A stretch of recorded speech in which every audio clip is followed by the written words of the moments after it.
put it here so we can. Hey y'all, welcome to the Poly Pimps podcast. Tonight we are in the same building. Hello everybody, what's We going are on? here. The Poly Pimps are here with you. Yes, we're here live on Instagram, Facebook, YouTube, Facebook,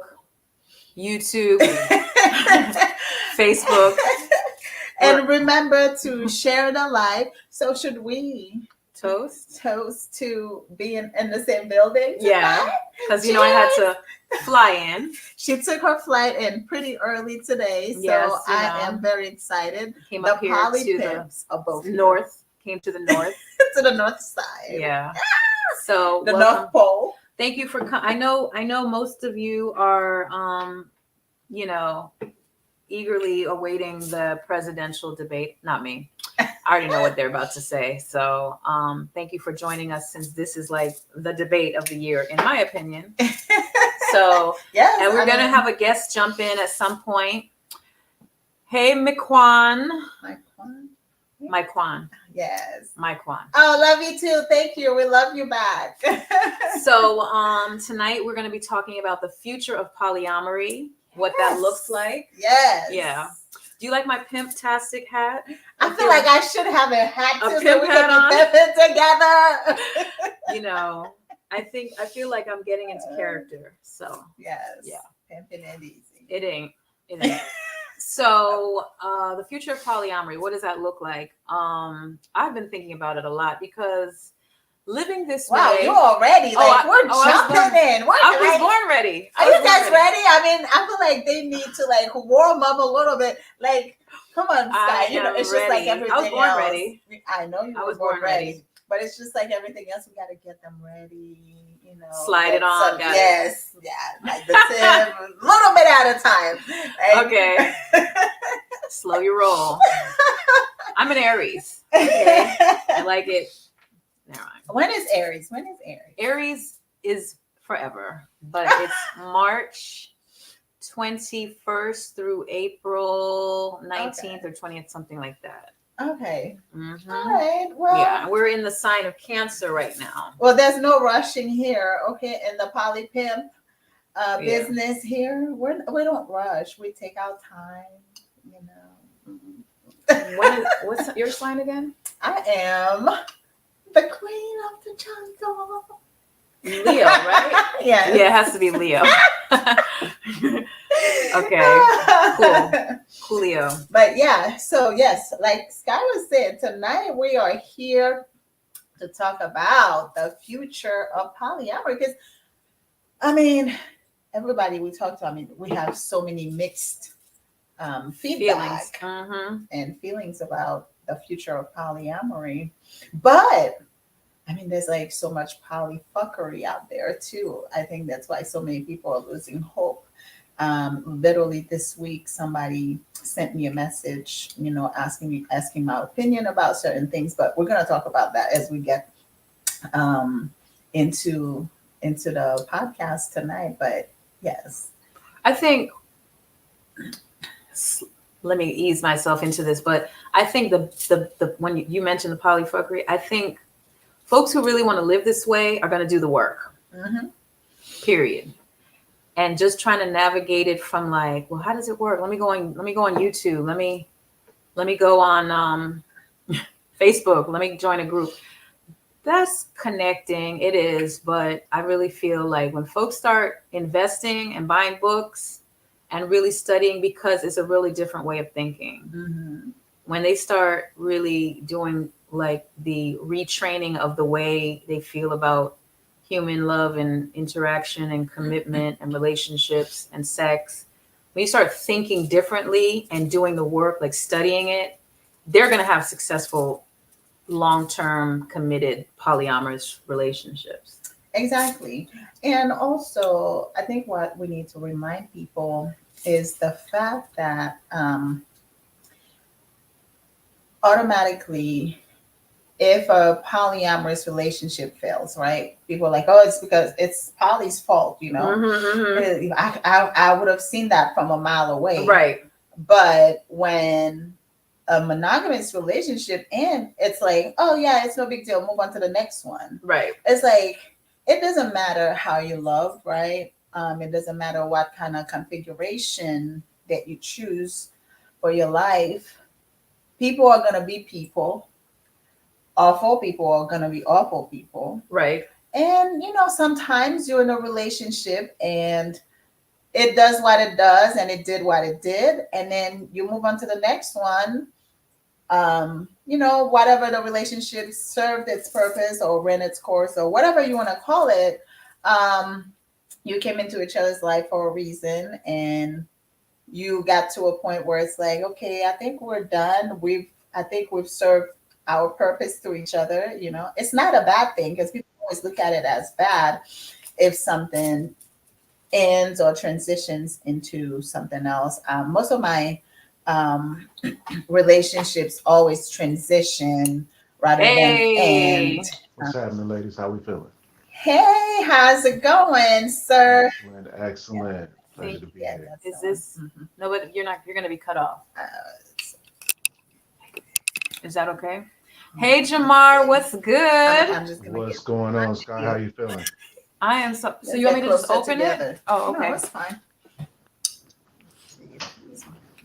All right. Welcome in. Welcome in. So tonight we're talking about the future of polyamory. Yeah, I think You sure? maybe we should just put this a little bit further. That's it. We're still working on it, guys. Technical. Oh, right. That's good. That's All good. right. Okay. So introducing Jamar. This is me too. This is my Poly Pimp co-host. Hello, Jamar. And Nice to meet you. Jamar is a friend of my friend Novia. You met Novia on the phone, Yes. So we have our little late night conversations and stuff like that. And Jamar was involved in a conversation about relationships and blew my friggin' mind, because I was loving where it came from, right? So we need to recreate that in a sense, in terms of we're just going to have the casual conversation of the future of polyamory, and I'm sure some of that wisdom is going to come through Jamar. All right. All right, sure. Well, I guess we're gonna let Jamar introduce himself to our audience first, and then we'll dive into it. I mean, what do you want to know? I'm Jamar Hawkins, living in Dallas, Texas, and Los Angeles as well. I'm a film producer, director, assistant director, and as far as poly goes, I'm actually new to that whole lifestyle, but had some experiences. What's your experiences been like? Very challenging, actually, just finding the right, fits and partners and people that have the right mind frame and mind style and stuff like that. So, Okay. yeah, it's a work in progress. So it's something you're interested in continuing, growing, learning, doing the work? For sure, absolutely. Okay. And then what do you think is a challenge? Like what made you gravitate towards polyamory versus a traditional monogamous relationship? Just lifestyle and what fits for me. I've been in a marriage, I've been in monogamous relationships. It usually doesn't work out for me in the long term. So just finding what fits my lifestyle. I'm in an empty nester phase, so the requirements are a little bit different for me than a younger audience or someone that has to deal with the whole kid aspect. So outside of that, the need for monogamous relationship changes. The whole perspective changes once you don't have that grounding foundation to focus on. Do you have Okay. So did you say how long ago you started this journey? Like 2022.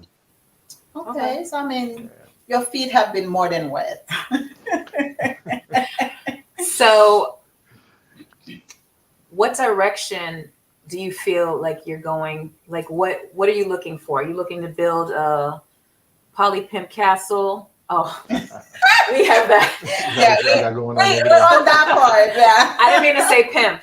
I meant, do you want to have all your queens in one house? Like, do you want you know, sometimes What you does ask, it look like? yeah, for sometimes people have like an idea of like, you know, I want to be solo poly. I want to be married and have multiple wives, or you know, what does it look like? So like I said, I live between two places. I'm in Dallas and I'm in Los Angeles. So for me, more of a B type fit, so I can have, you know, coverage in each area. But the option of, you know, bringing both of those pieces together would be preferred by me. But what I've found in my journey so far, it's very hard to find those compatible people unless they choose each other. So um, yeah, preferably I do a triangle, but V is where I'm at right now. So. Okay. And when you say triangle, you mean like the women are bisexual? Mhm. Okay. I've heard that before. I've heard that. Have you heard that before? Yes. And it's okay. not new. It's okay. It's okay. So, so what we want to go into? Am I ready to proceed? Absolutely. Because you know, we're already to die. We're like 10 minutes. So what? in. So what do you think is the problem with like why people are not satisfied? Why marriages are not like? And then I'm talking about monogamy, right? Because you're more familiar with monogamous living, right? Mhm. And then you're transitioning into this new way of loving. What do you think is problematic with monogamy long term? Because we know that, you know, monogamous marriages are at a what, almost a 65% failure. I won't say failure, I'll say divorce. And then there are people who stay married, and they say there's like another 10 to 15% who stay married long term miserable. So I don't consider those wins, but you know, what do you think is the pull towards people like finding their voice and saying, you know, I really would like multiple partners? I mean, honestly, it comes down to just that people being honest with themselves because what you find, like you said, in a lot of those monogamous relationships is both partners are either miserable or one partner is miserable or there's the hidden infidelity going on or, you know, just boredom in the relationship if they're just going through the motions. It's just finding happy couples has been a really hard thing for me. Like I don't see a lot of examples of that that are actually true when you get into underneath the surface of things. So Right. just really just people being honest with themselves and what they really want, not trying to meet a societal norm that is already proven not to work for a majority of the people, Right. especially in today's, you know, quick, fast, instant gratification, multiple options. Like no one really has the stick through itness to stick through with it these days. They don't feel like they have to. Right. You know, it's an But easy out. Like, you know, it's easier to get divorced than anything else these days. You know. but here's the thing. These are thoughts that I have. You jump in. No. The thoughts that I have with like when I look at like my grandmother who was married till death do us part Mm-hmm.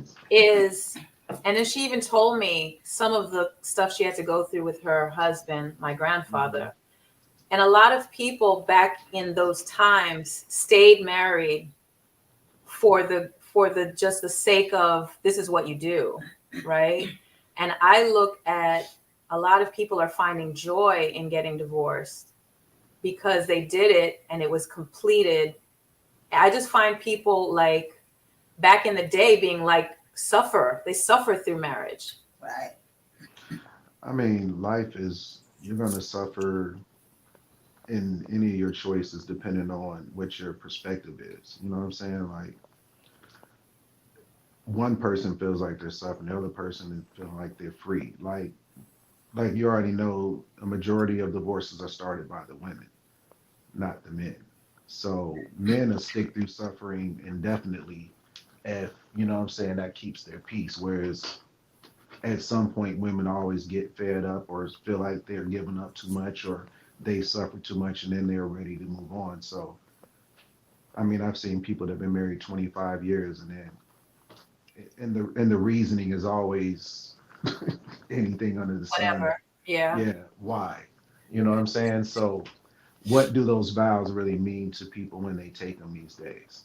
You know, they don't really mean it. If they did, it wouldn't happen. So just really taking, you know, that whole thing seriously is what's missing in today's, you know, culture. Or is it even necessary? That's what Is I it? wonder. Well, I I mean, wonder that. the whole basis of marriage is more of a business relationship than a, you know, emotional thing, especially the way everything's done in the US. Like, and from a men's perspective, it absolutely isn't worth it, you know, especially, I mean, you just look at all the different scenarios, like, what was just in the news, Tiana Taylor and Iman, I saw and that. that whole, and they look Yeah. like a picture perfect marriage for a long time, Yeah. Did you see that? despite what, you I know, don't watch TV. I'm not on social media like that, and I don't follow any celebrities. Well, well, Except let's put it like apparently this. they just He, divorced. Go ahead. yeah, yeah, she came up and he's, you know, She got got a a lot. lot of, She got well, a lot. she got everything. She got everything. She got to keep everything that was hers and take half of what was his plus everything they got together, and he still got to give her more. Yeah. So was it worth it? You know, they still have the two beautiful daughters. They still got to, you know, do the raising of the children, but the balance just isn't there. So the benefit for the men is really more the question. The benefit for the women is transparent. You know what I'm saying? Outside of, Mhm. and then what they actually have to do to get that. I mean, every situation is different, but I mean, there's no bar really considered on how they showed up. It's just automatic, you Mhm. know. I mean, for me, I think I personally am not considering marriage in the future, but I think at any level, no matter your finances, your social status, and everything, you should always consider a prenup because, like you say, it's like a business contract. We look at it too much from an emotional point of view to where, because sometimes, I've seen some women be like, oh, I don't know why he's asking me to sign a prenup. And I'm like, well, it's for your own protection as well. I mean, it's a contract that you draw, and it's not like it's something that's already drawn. You can make it whatever you want it to be. I feel like no matter what your level is, financial, whatever, there should be a prenup because it's my agreement with you. If you do this, if you do that, this is what can happen, just like in a business arrangement. Cool. Yeah, I totally agree with you on that. Like I said, it definitely is a business arrangement, and it's not beneficial to the man unless there's children involved. If there's not children involved, then it's really Peace. not a big benefit to the man. And you know, this was a little bit early. I just had something come to my door. I need 2 minutes to run down and grab it. I'll be right back. Okay. No Okay. worries. No worries. In the meantime, we're We saying got some. hello to our people. Yeah. Yep. Yeah. We got Hey, Mike Kwan. Hey, Rhonda. Hey, Damon. Jackie, what's up? Hey Damon. Jackie says that's not true. That's all for the black race. I'm not sure what that was. What does that mean? Whites are still marrying. Hmm. Not me. Brian's. Hey stranger. Hey, Brian. Do you know who Brian is? I'm not sure. Who He's Brian a is. stranger. Ah, that's why he said hey, stranger. Okay, we're going to become friends, Brian. So so anyway, in terms of moving forward, in terms of the future of polyamory, what do you think that looks like? I think more and more people are opening up to the idea, at least, right? And they are realizing, a lot of them. Now, some people are still in the closet. They still don't want to have transparency in their lives because they are afraid of societal judgments. But which I understand. I feel like it's a brave thing to come forward and be like, so I'm different than all of you guys, and I know you're gonna judge me for it, but so what? It's Mhm. okay because I'm gonna live my life and I'm gonna be happy no matter what. Right. I believe more people are polyamorous than not. It's just they are not, he already unmuted. They're just not willing to suffer the consequences of judgment and whatever else may come with being in the open. Because what a beautiful thing when you can be transparent with the people that you're talking to, dating, living with, married to. When I mean, some people want to know every little detail of your relationships and whatever situationships that you have. And some don't. But at the end of the day, they are aware of what is happening. I mean, I know I've experienced different aspects of relating to people. I've had the don't ask, don't tell, where basically the person doesn't really want to know all the details, all the in and outs of your dating life. They're just aware that you are dating. And at times they may ask questions and, questions that they feel like they want to know. And then you also have the ones that I'm talking about myself. I've been in relationships where um, he wants to know all the details. Oh, you went out with Daniel. Please tell me all about it. What did you guys do? How's the sex? How's this? How's that? I mean, Novia had a word for that. She was telling you, Sky. What was that? What was that word Novia used when you get happy about what the other person? Oh, compersion. Compersion.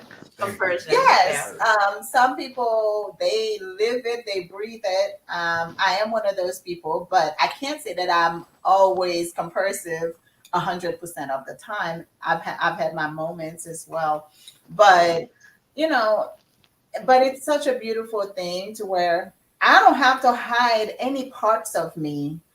I can be 100% myself with whomever I'm with, and there is no worries about repercussions or consequences of me being honest about who I am. So that's what I love about polyamory, and then that's why I feel like more and more people are trying, at least trying, to come into the light to be honest about who they are, what they want, and how they want to live life. Sounds good. Comments. My bad. I meant all other races are still marrying. A lot of poly today is pure programming. Just my opinion. And hello, ladies. Thanks to Novia for inviting me in. What Peace, isn't Jackie. programming? Yeah, what is it programming? Because I feel like people getting married monogamously is programming. And yeah, and it's like, I see more people gravitating towards polyamory by the year. As the years go by, it's just going to grow because I just feel like polyamory is answering what people want, because I don't think monogamy is satisfying enough. Monogamy sounds good, and there's a core thing about it. Like, for example, having children. Right. It really is beneficial to have at least two parents raising children, right? But we already know they don't have to live in the same house, or they can live in the same house, and they don't have to have a romantic relationship, and they don't have to have sex with each other, or they could, or they don't. Like, raising the children is a whole job in itself. That ain't got nothing to do with romance. Yeah, exactly. You know what I'm saying? Who you loving on ain't got nothing to do with these kids being fed and taken to school and educated and groomed and what have you. So you could have partners that satisfy various aspects of your life. Exactly. So and people realize, well, I married this person, and we are evolving, right? Like, what we did 20, 40, 50, 60 years ago we're driving cars that have computer chips in them. You know what I mean? Like, life is different. So yeah, I see polyamory evolving. And the thing about polyamory, it's not a one way how it works. Jamar said he has two locations he lives in, and he goes from back and forth. It would be nice if he had a partner over in Dallas and one in California, and then they meet, chill, what have you. Now, my question to your preferred dynamic is, do you prefer your partners to have other partners? This is where I'm at this year, and it changes, it develops. So I want everybody to be adults and be responsible for their own choices and themselves. If my partner chooses she only wants to deal with me, then that's her choice. If she chooses she wants to deal with multiple people, that's her choice. It's my choice how I want to respond in either of those situations. Because you have a lot of times where a woman might choose that she only wants to be with you, but only wants you to be with her, or she doesn't want to share you, or she wants to share you in control and rules, and that's Too not much. really, yeah, it's just too much. So I want everybody to be responsible for themselves and make grown-up decisions and not make other people into villains when they're just being themselves. So, you find what fits Good answer. and leave it at that. And it's been working well for me this year, which means that when people find themselves getting too emotionally connected to where they don't feel like they can honor what our understanding is, then they remove themselves from the situation or they make adjustments within themselves. And that's not anything that's put on me. They take that upon themselves. So you feel like the emotions is what's really keeping the dynamic from being progressive or like long lasting? 85% of women hate to share. And that's just Where'd you something get that percentage from? I just made that percentage up, Oh, but okay. 85% of the women I meet hate to share. Okay. You know what I Clarification. mean? So I'm only speaking personally in my life. 85% hate to share me. Okay, They'll well, share, and 85%. they'll happily share somebody they don't care about. They won't share me though. So when do you have the conversation that, hey, I am not seeking any monogamous relationships? Off the top. Yes. Okay. I get Off that. the top. And I love it. Before it, yeah. Or So very early in. Like they get it's not into like it. No. it's not like first thing out your mouth when you're getting to know somebody, but it's pretty soon in there. You know what I mean? Yes. Look, When they ask the right questions that require the answer. Exactly. Yeah. we hate to share. Exactly. Sharing What that person just said. Yeah, 100%. So it's better to do it That is so in true. full knowing than to do it in the dark. And that's what I'm getting to. Like all these women that think they have these perfect monogamous relationships, most of the time it's Trash. not that. And Exactly. the same ones saying it, no, it's not that because they got something on the side. And that's why we talk about transparency in 100%. polyamory. Mm-hmm. And again, I think for some people, it would take all the fun away for them because they see cheating as a way to get excitement. So if their partner knows who they're with, what they're doing, where they're Mhm. at, They should feel it's not good. exciting anymore. So they don't want that. Oh, really? They absolutely don't want that because they want to Then sneak they're getting around. excited by the wrong thing and they don't need to be in Yeah, a they're getting relationship. excited about. I agree with that. They're getting excited about the Because wrong that's thing. I'm very excited. exciting. I'm excited to know my partner is having a good time with whomever else. And Absolutely. yeah, I like that. I like to know, like, oh, you went out, and blah, blah, blah. I like that. That's a good feeling to me. But I'm special. Mhm. Special Aren't case. we? I'm the special case. So yeah, we are. So, but how about you, Jamar? Like you say, the majority of the women that you date don't like sharing. How do you feel? Because I've heard some guys say kind of like the same thing that you said. If it's somebody that they feel like they don't have deep feelings for, they don't mind if knowing that that person is with other people. But then they're like, well, if it's my woman, if it's my wife, if it's my this, my that, then I definitely can do that. Like they will only have to be with me. So where do you fit? Because I know you said you fairly new to polyamory. How do you feel about that? How does that make you feel knowing that your partner might be open to dating other people? And have you experienced that yet in your journey? I experienced it in, different levels of my journey, whether I wanted to or not. You know what I mean? So like you say, even in monogamy, you'll still end up facing that depending on how the relationship's going. So I've already had to process that. And it's like I said, it's a self-check thing.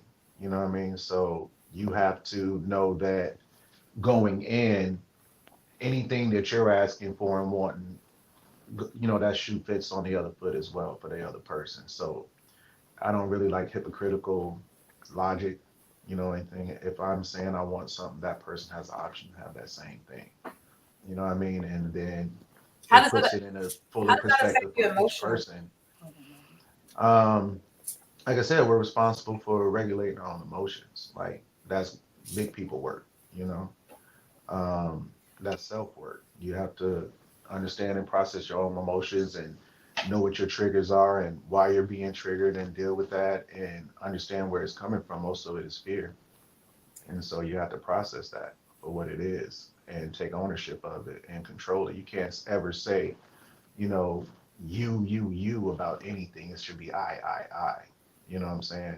And that's taking the emotional responsibility off the other person and putting it back on yourself. And once you put it back on yourself, then you know you have control over those responses. You are saying all the right things, but my question to you: have you ever experienced Yes. some jealous And I had to feelings? process. I don't let myself get jealous. What does that mean? Yeah. I Like, don't let explain myself that get to jealous. me. Or how do you not let Meaning, yourself get jealous? You mean you get jealous, but you don't act out? no, it's like what Or am you I don't feel it jealous out? of? There's nothing. Like Okay. it's like what am I jealous of? Am I jealous of the other person finding happiness in something I didn't provide with somebody else? If I wasn't willing to provide it, now if I'm providing it and they still want to get it somewhere else, then obviously I'm not providing what they need. So let them go get it somewhere else and let me go get what I need somewhere else because, you know, But I mean, you can't. You don't believe that that person can get it from From both both, sides. Whatever yeah. that you're providing, do you feel like if you're providing this, then she shouldn't seek it Like somewhere else sometimes either? people like French fries from McDonald's, but sometimes people like French fries from Wendy's. You know what I'm saying? So Yeah. it's still French fries, but it's like I like the salty ones here, Right. but these have the ketchup is different. I don't know. I mean, if you know Same. yourself and you know a little bit about the person you're dealing with, then that's something that comes with that person, then you're either accepting that person as they are or you're trying to change that person, which is never a good thing. So you have to be an adult and choose a person that's on the same frequency and vibration of what you're on. And if they're not, then you have to be an adult and let them go, not try to change them into what you want them to be. Gotcha. So when you initiate your conversations with said partners and you say, just so you know, I'm non-monogamous or whatever words you use, and what do they hit you back with? Like, are you finding people that are also non-monogamous? Because I think that's where the difficulty comes from when you are looking for people who are monogamous and you're like, okay, you either deal with this or not. I mean, from what I heard from some of my female friends that I have right now, is the bar is in the trash, and most women have very low expectations for what they're going to receive or get out of a man these Mm. days, if at all. So it's really easy to, you know, beat that bar if you're a certain type of person. But yeah, most people are falling underneath it, so the options have become less. And so people are settling and doing situationships just to pass the time so they're not lonely. So, But nobody's they are thinking monogamous. They are monogamous. people people have gotten to the point where everybody wants to Burger King it. Everybody wants to have it their way. Create their own sandwich and put a name on it. That's why we got so many categories now. But nobody wants to actually do the work to do what, like you were saying, the previous generations did Mhm. and toughed it out despite whatever. Because your grandmother might have stayed with her grandpa, but grandpa still was out doing everything the men today was doing, but grandma just put up with it. And that's why they stayed together. Because what keeps a But couple is that together is the okay? woman. Is that okay though? It's okay if they resolve that within themselves and they figure, you know what I'm saying? Like Did they ever? we're I not. don't think they ever did though. The thing is, everybody's in everybody's business for what? You know, like everybody has opinions on everybody else's relationships for what? Like what goes underneath your roof, your household, that's between you guys. And you don't answer any what people out there say, you don't answer anybody outside of yourselves at the end of the day. I You hear know what what I'm you're saying? saying. Not I okay. agree a little bit with that, but a lot of times, though, those situations were more like on the abusive side, to Yes, where the women they Mm, were in didn't pain. have the choice necessarily. I mean, Hmm. they did, but they didn't. It's kind of like, if you control me financially, right?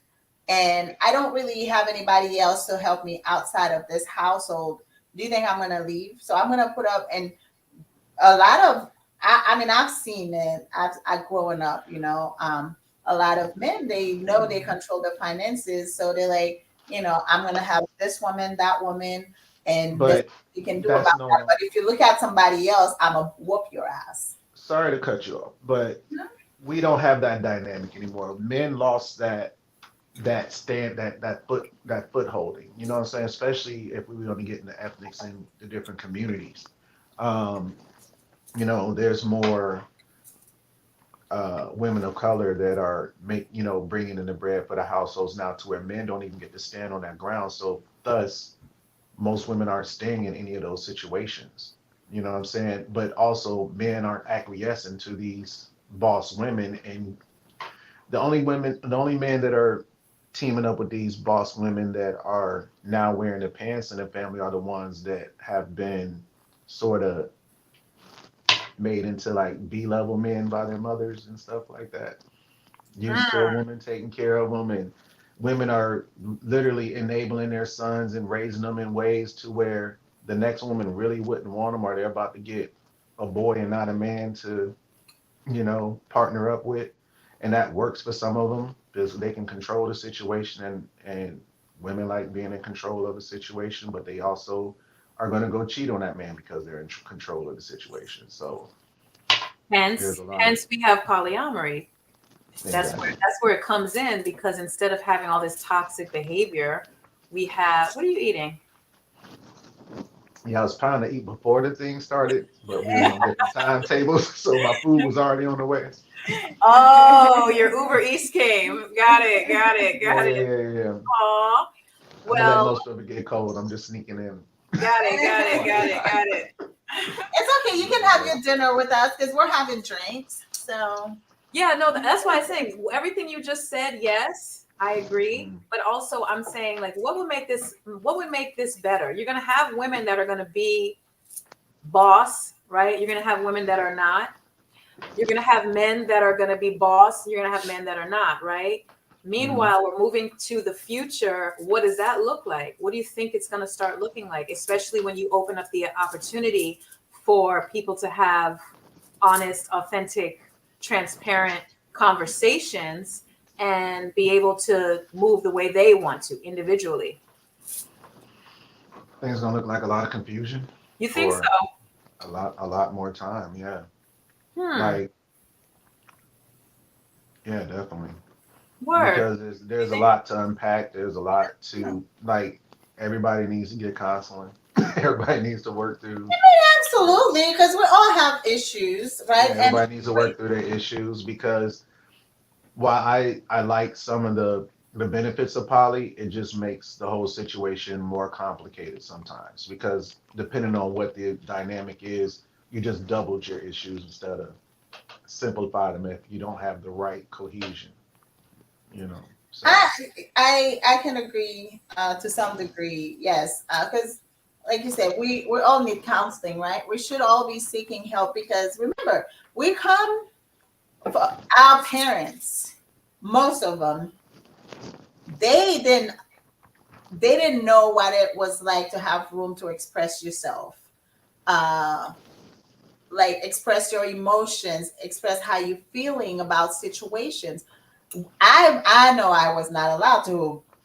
What? You can't be mad. Like you can't have certain emotions. Like don't you dare, kind of thing, right? So mhm. I feel like our generation bottled up a lot of things because Mhm. we weren't necessarily allowed to express ourselves in certain situations. So I feel like anybody really should be seeking help, counseling, therapy, whatever is needed to deal with, and sometimes it's not necessarily just because you have issues that you get into counseling. Sometimes it's more like a little bit of guidance and clarity, a different mindset, a different set of eyes to look at things differently.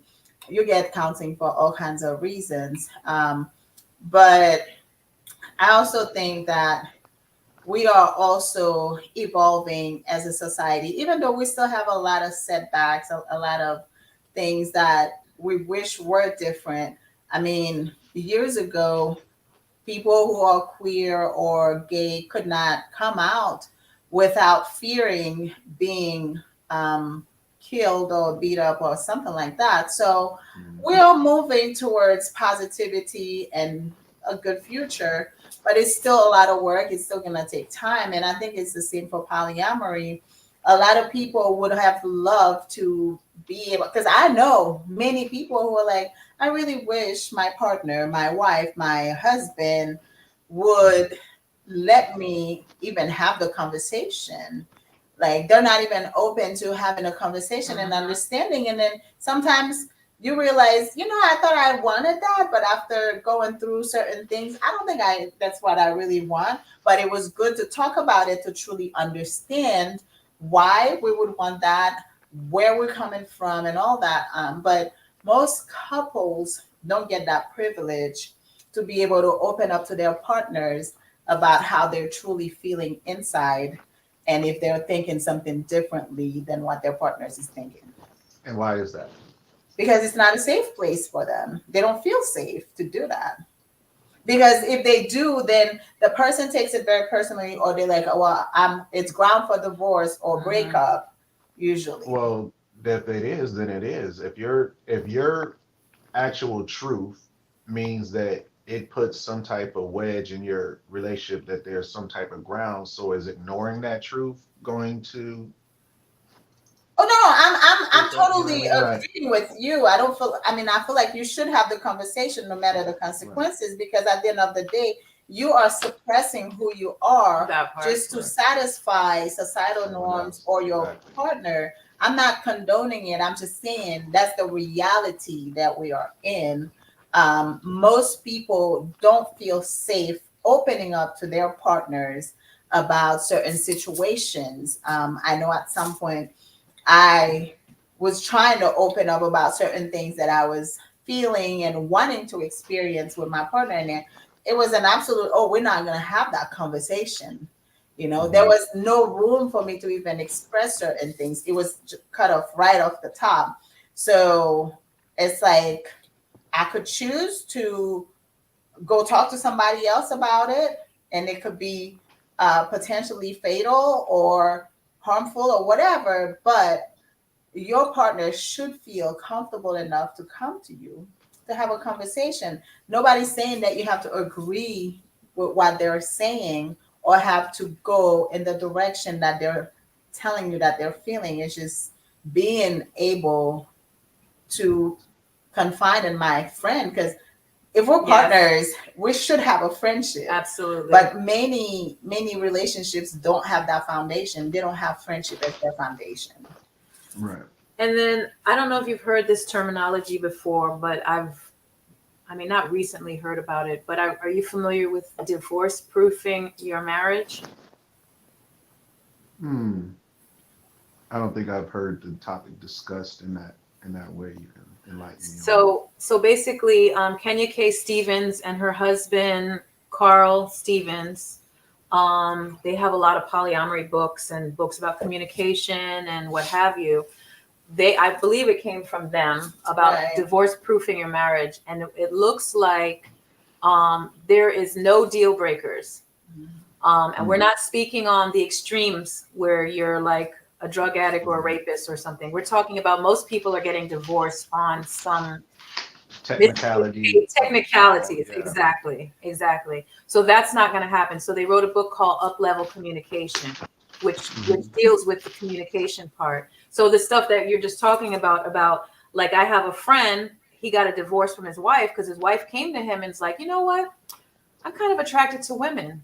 And he divorced her. Boom. He's like, okay, okay, that might means you're not attracted to me, obviously. She made a one microscopic conversation and he was out. The fear of his wife, he's like, oh, she must have been cheating before that just to come up with how she. I was like, wow, the way you think, it just gives me a headache immediately because this is your wife. You have children together. Like this, you made a vow to be with her. And as soon as she says something that rattles you, you run. And of course, in a divorce-proof marriage, like I have a friend also who has children with his partner, and they're not romantic anymore, but they're still together. They still live in the same household. They still take care of each other, etc. And they have other partners outside of the marriage or the partnership.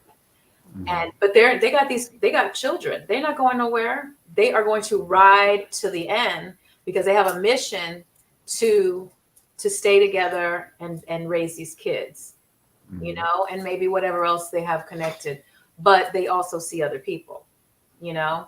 So that is something that I think is a really profound way of looking at love and relationships, because I mean, divorce, I think, is so devastating for so many people. Like I have several male friends that are all divorcing or divorced, and they're like slightly broken because it was so traumatizing. Just the whole thing of it is like, you know, they have to like the whole experience is traumatizing. It's to tell traumatizing. you the truth. I mean, it can be simple, but 9 times out of 10, I feel like it is very traumatizing. And years later, you still like going through it. You know, it's like it's almost never ending. I mean, it would be ideal if it's like, you know what, Sky, we had a partnership and I don't agree with what we're doing anymore. I don't feel like we're aligning. We're not in alignment anymore. So let's just break things off. It would be so nice for Sky to be like, you know what, I may not agree with you, but okay, sure, let's do this if that's how you feel.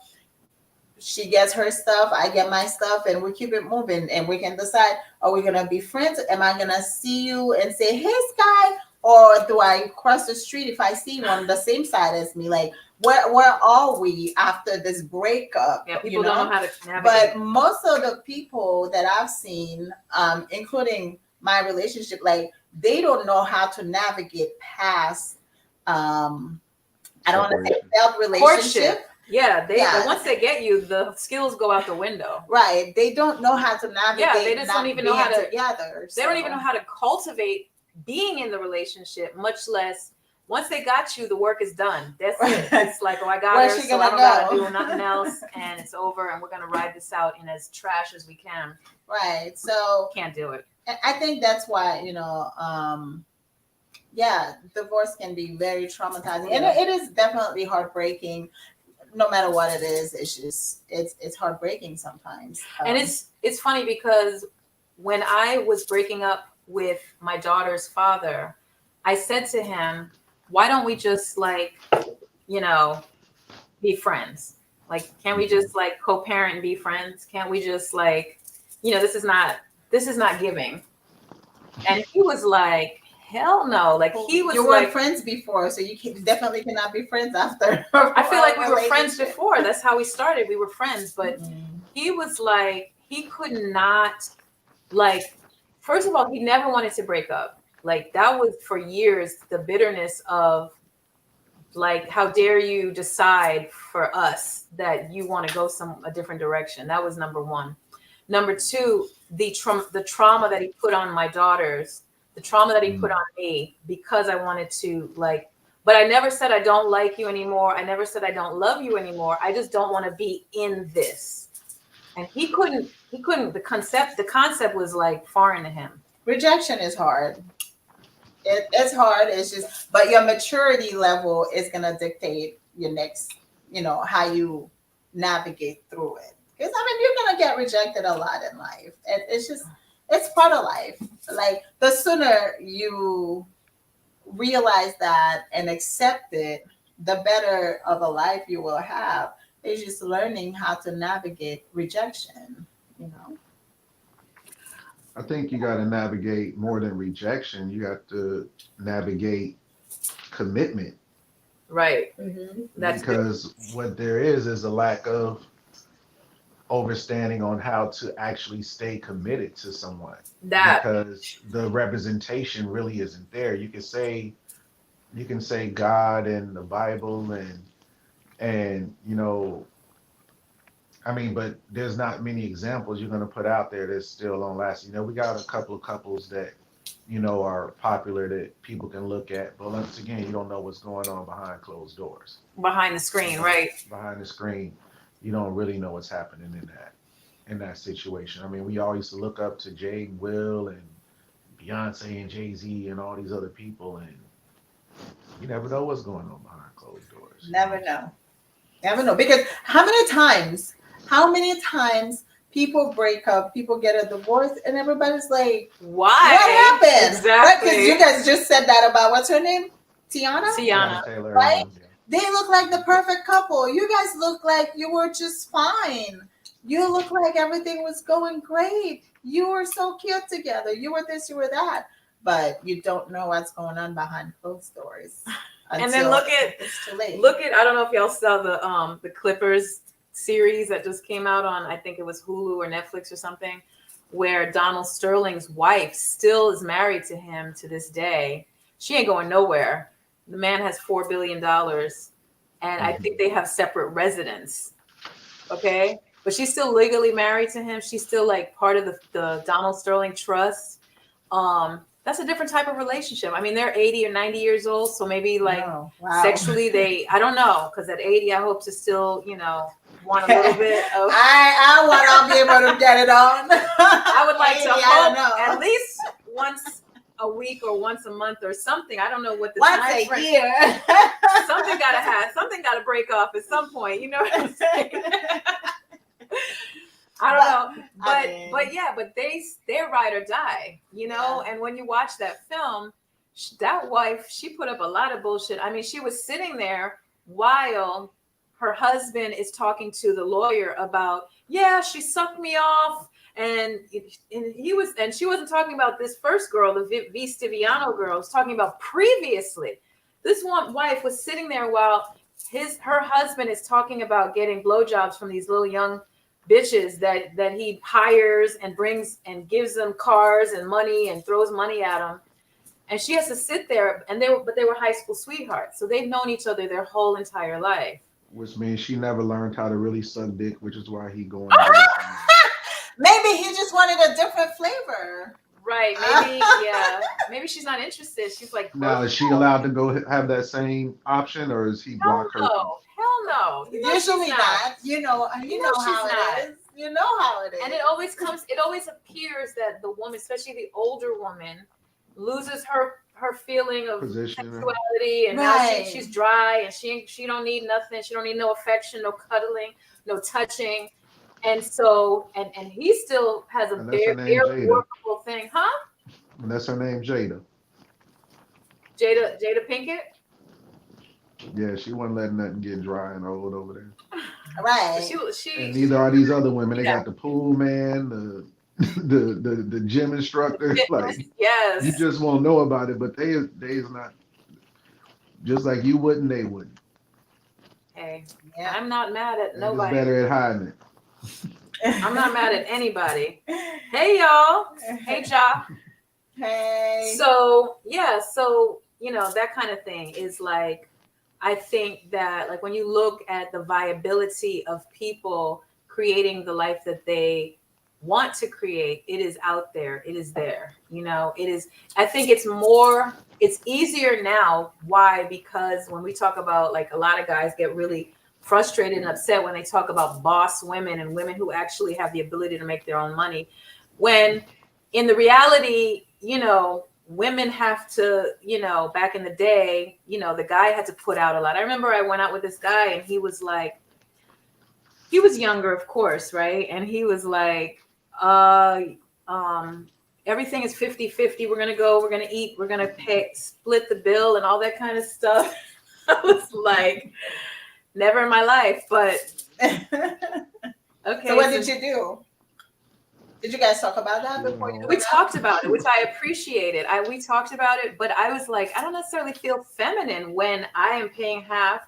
I don't mind like cooking a meal. I don't mind reciprocating in kind. Like I have no problem with that. But I'm like, I don't feel like I feel like a homie more so. Because if me and the girls go out, we all split the check. We all homies. You know what I'm saying? So Right. if I'm going out with you and you want me to pay half, I mean, it just depends on who, what, where, when, and how. So I can't, it's not specific, but I appreciated that he had a conversation, about So it. did you end up going out with him? Yeah. But I didn't. Okay.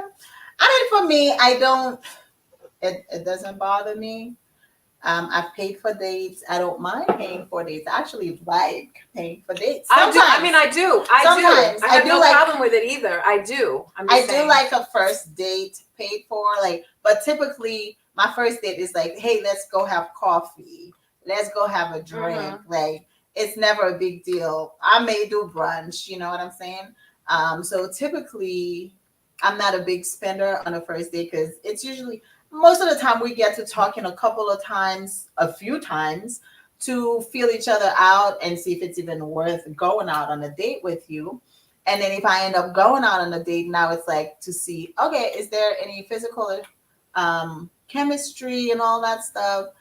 So I don't need anything fancy. Now, obviously, if you want to throw a whole shebang and hire a whole chef and a whole restaurant, I'm all for it, but I don't require that. It's just like, hey, let's just go to Starbucks and grab coffee. I don't care. I mean, a first time meetup is different than a date. Yeah.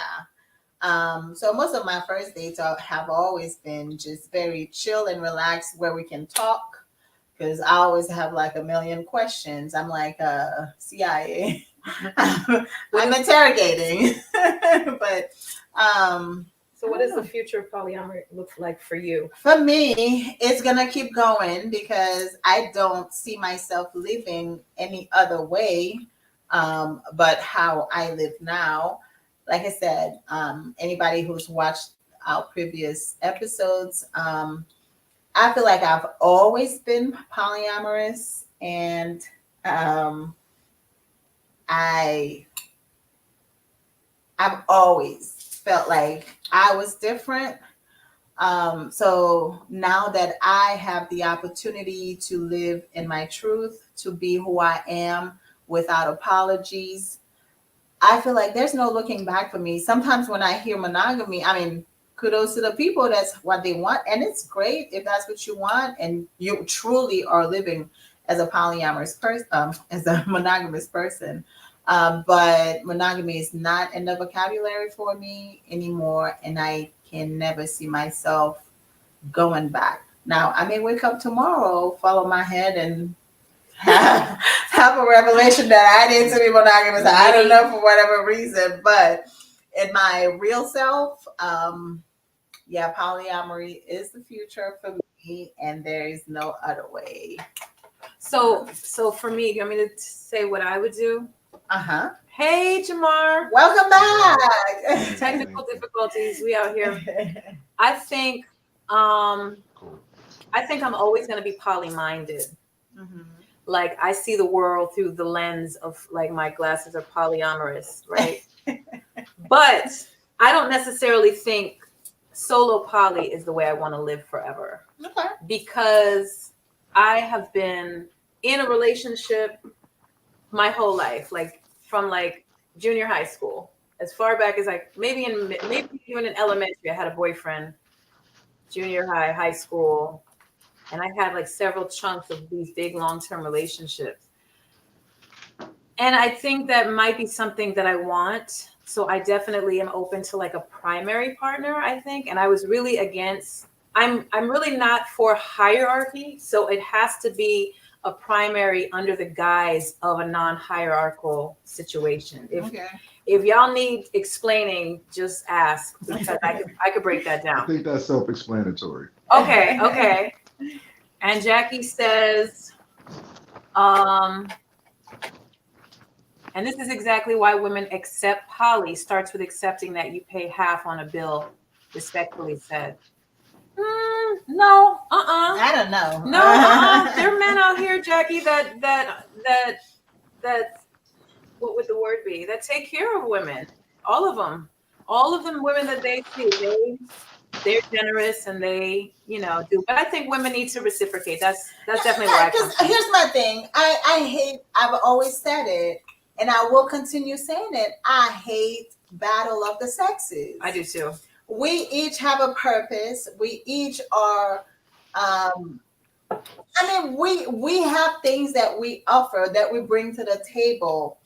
I, as a woman, I love working. I absolutely love working. I'm not a homebody. I am always out. My house is for me to sleep in. That's it.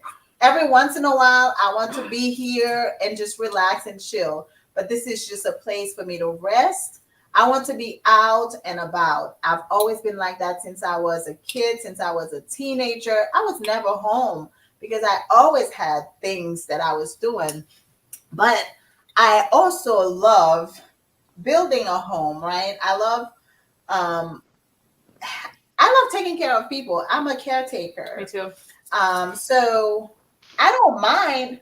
I want to be able to still work, but I also don't mind cooking, cleaning, doing the house chores and all that stuff. And I like my men to be Cutting the grass, taking the garbage do out. whatever you feel like you do. Like, because I definitely don't want to change the Wash light the bulb. car.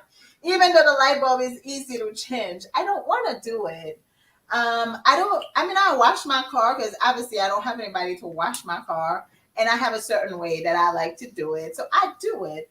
But if I had a man and he wanted to go wash my car, I would love that. And sure, baby, I'll wake up and cook breakfast for you. Me too. I'll cook lunch. But every once in a while, I would like for you to just reciprocate, because I've had partners who just cook for me. I wake up and breakfast is ready. It's like, oh my God, I feel so special because I've always been the one cooking. So when you find somebody who cooks for you, it's kind of like it's a soft spot for me. But you got to know how to cook, though. Don't That part.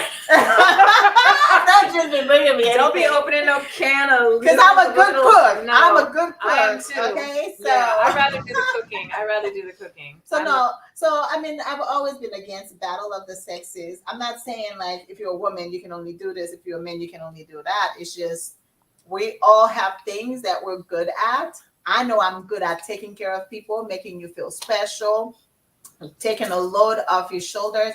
When you come from work, you don't have to worry about where the next meal is going to come from. It's going to be here waiting for you. But I don't want to worry about, oh, this thing is broken and I have to figure it out and fix it myself, paint my house or do anything like that. I don't want to have to worry about that. I want my men to worry about that part. So, agreed.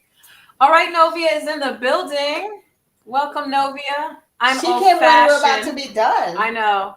I'm old-fashioned. I want to be a helpmate and have a provider that also protects me. I need stability and consistency. Consistency, yes. Is a good word. Yes, I love that. And Mike Kwan says, "You cook, I'll wash the dishes." That's very I helpful. Absolutely love that. It's very helpful. It's very nice when you get the help. I have one friend who wants to live on some land.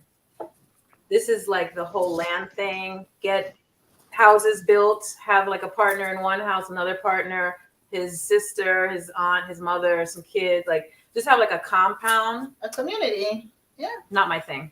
I thought about it. A village. I'm not into it. We could do a subdivision, right? It's just we're not all gonna live in the same space. I don't want to see some people all the time. I actually like my space, so I don't even think I want to live with anybody, but I don't mind you coming for like a couple of days at a time. That's just how it is. Yeah. That whole village thing, it sounds really very African. I want the village. I want it. It sounds African. I like the idea. But we are African. What are you talking about? Right. I'm Americanized though. Oh my God. No, it sounds very African, but what I'm saying is like I want to come to visit y'all in the village. Yes. I want to stay in a cute little mini, what is it called? The tiny house. But I want to go back to my city life because I feel comfortable in a city where there's access to everything. So a city with a garden. I'm a hermit. So my name is Ermi, actually. And it actually made, like, I feel like it influenced how I am. Live. I am a true hermit. Like, I like to be secluded, but, every once in a while I'll poke my head out. Hey, what's up, y'all? But I do like knowing that I have a community around me, which I do have. Like, everybody's far, but everybody's very close. It's just a phone call. Hey, I need your help. Can you please come help me? And yeah, in the blink of an eye, my community's here. So for folks who are in the chat, what does your poly future look like? Novia, you said that you want a helpmate. Do you want one helpmate or more than one helpmate? Are you about that poly life, or She wants 2 helpmates. Oh, you know already. Oh, 2. Why not 3? Yeah, why not? Well, she wants her main 2, and then she wants to play. Yeah. Okay. Yeah, that sounds exactly about right. I want 8. Do you have the time for 8? I don't know. Oh. I'll have to find out. Wow. Jamar is like, I don't know how that works. I want 8. I think number is dependent on time. I know. Because people want to have their time and you want to be able to cultivate and establish things. You can't really be seeing someone once a month. I mean, really I don't you know. are establishing anything. I don't know what that would look like really with 8 partners. But remember, every relationship is on a different level. So somebody may require just a once a month kind of, hey, let's hang out, let's spend the whole day. Like, I actually have friends like that. It's always, we don't plan things because when we plan, it never works out, right? So it's always like, hey, what you doing today? You want 8 what? You're talking about 8 men, 4 men, 4 women? Like, when you say 8 men, so I can't consider I'm myself. calling cap. I'm not even letting you get away with that. No, I'm calling cap. You cannot deal with the sex drive of 8 men by yourself, love. So I'm here's the just gonna thing. put that on the table. Let me sit If back. I was one of those men, no. So just no. Are you gonna live next to me, Jamar? Are you gonna be close? You're all the way in LA, right? How often am I gonna see you, Jamar? How often? Well, that would be Are you completely up moving to you and your situation. What? That would be completely up to you and your situation. Are you staying where you are, or are you coming around me? Oh, I'm staying here. I'm not going anywhere. You see me twice a year. So that's what I'm saying. Yeah, so I can have 8. Okay, that's one of the 8. Let's go. That's what I'm saying. Right? All you have to have is a Google Calendar, and That's it. You just organize everything. And again, 8 would be too much for me. Actually. So here's the thing too. I feel like we're only coming from a point of sex, right? Because honestly, I have such great relationships with people that I don't really have sex with, but it's like that special bond. Like what? They call and I'm like, I will be on my way, and vice versa. But we don't have to be sexual to have that kind of relationship, because that part, just being in a relationship Jamar, with somebody, he's like, I don't know. Can you relate? Can you relate? Not at all. Why? You don't have special friendships, special relationships that are asexual? Yes, absolutely. Okay, they're I do. And done. That's what we're talking about. Okay. So you're just talking about a wide category of relationships, not not just sexual, not just romantic. But I mean, I'm pretty sure I could handle 8. But anyway, back to you.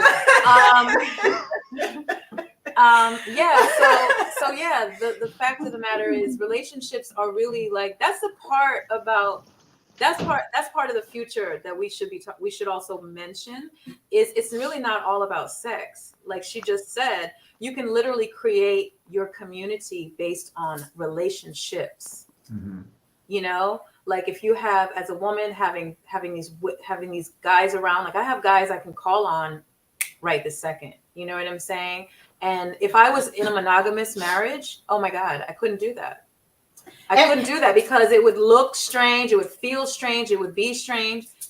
But the fact that if anything were to You happen, say call on for what? for anything, if there's an Well, if you're in a emergency. monogamous Emergency. relationship, you don't need to call anybody because you have somebody there to do yeah, this. but he might not be in proximity. He might not have it. He might not be able to fix it. He might not have the skill. Like there are, like if you have to be the everything, you have to have the everything, right? You have to have all the resources. Right. And this way, when I have multiple partners and people who are when I think, okay, well, I need this person for this, boom, I know exactly. But that goes both ways though, because unless it's like you say, you like to be reciprocal. So if you're taking on all these partners so you can have all these needs filled, what about their needs? How do you show up for all of them, vice versa? You know what I'm saying? In whatever ways that are required. And I'm not saying But sexually. I'm not saying sexually either. But I don't feel like you really just seek out those people just because you're trying to get a need met, right? It's more like, oh, we're connected, let's hang out and see. Because usually you don't even really know what that person is going to bring into your life until you truly connect with them and get to know them. They get to know you. Then you find out what that person brings into yours and what you bring into theirs. Because it's not like you go out, you be like, oh, okay, this person, I'm choosing this person because I feel like they can give me this and that. I mean, but we're not talking about dating at this point. We're talking about actual relationships. Yes. So we're past that phase. You already know what you're getting with that person when you're at the level what we're talking about. So I don't think that. So for me, I don't know. I'm usually present for all my relationships, right? Whether near or far, I'm present. You text me. I always tell people, like, you will always feel like you're the only one. Can I ask a question? Because you keep bringing up it doesn't have to be sexual. So at what point are you in a relationship with someone that you're sexually attracted to and not letting it go sexual?